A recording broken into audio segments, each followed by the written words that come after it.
चुनावों की शुरुआत मुद्दों और सियासी गर्माहट से होती है, लेकिन बात कड़वाहट और जहरीले बयानों तक जा पहुंचती है।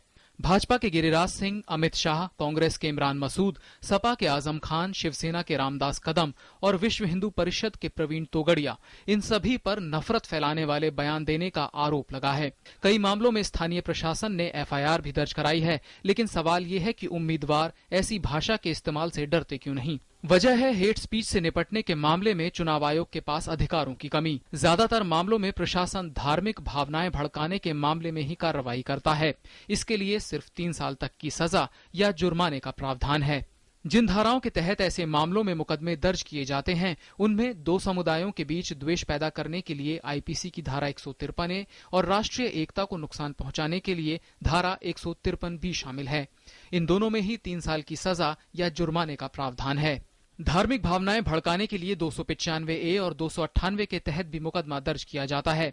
हालांकि यह सभी गैर जमानती और संज्ञेय अपराध हैं, लेकिन सजा का कोई भी बड़ा मामला सामने नहीं आता। किसी न किसी लेवल पे मुझे लगता है कि प्रोसिक्यूशन एजेंसी को, पुलिस को एक्शन लेना चाहिए और जिसकी रिलीजियस फीलिंग हर्ट हुई है वो अगर ऐसी कंप्लेंट फाइल करता है, कंप्लेंट तो फाइल कर सकते हैं 154 में सीआरपीसी में आप अपनी एफआईआर रजिस्टर करवा सकते हो कि किसी ABC व्यक्ति ने कुछ ऐसा कहा जिसके आपकी फीलिंग जो है, रिलीजियस फीलिंग है, वो हर्ट हुई है।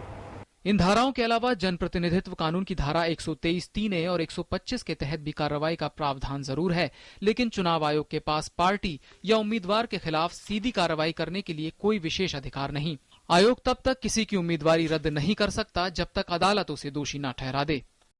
इस स्टेज पे अगर एक्शन इलेक्शन कमीशन कोई लेता है, वो एक तरह प्रेमा फेसी प्रीमेच्योर सा एक्शन हो जाएगा, क्योंकि हेट स्पीच आपने उसको पहले तो आप डिफाइन कैसे करोगे, आपको तो सहारा लेना पड़ेगा इंडियन पिनल कोड की प्रोविजन का। उसमें जब तक आप ट्रायल के बाद प्रूव नहीं कर पाते तब तक तो कुछ हो नहीं पाएगा। नफरत फैलाने वाले बयानों के मामले में सुप्रीम कोर्ट ने भी हाल ही में फैसला देते हुए विधि आयोग से कहा है कि वो चुनाव आयोग को और ताकत देने पर अपने सुझाव दे। सुप्रीम कोर्ट ने अपने हाल के फैसले में ये तो माना कि जहरीले बयानों से निपटने के लिए कोई विशेष कानून मौजूद नहीं है। हालांकि अदालत ने न्यायिक हस्तक्षेप के बजाय ये मामला संसद पर छोड़ दिया है। लेकिन सवाल ये है कि क्या राजनीतिक दल इस मामले में चुनाव आयोग को वो ताकत देने पर राजी होंगे जो उनके ही उम्मीदवारों के राजनीतिक कैरियर पर असर डाल दे। कैमरामैन आनंद प्रकाश के साथ विकास सारथी, DD न्यूज, दिल्ली।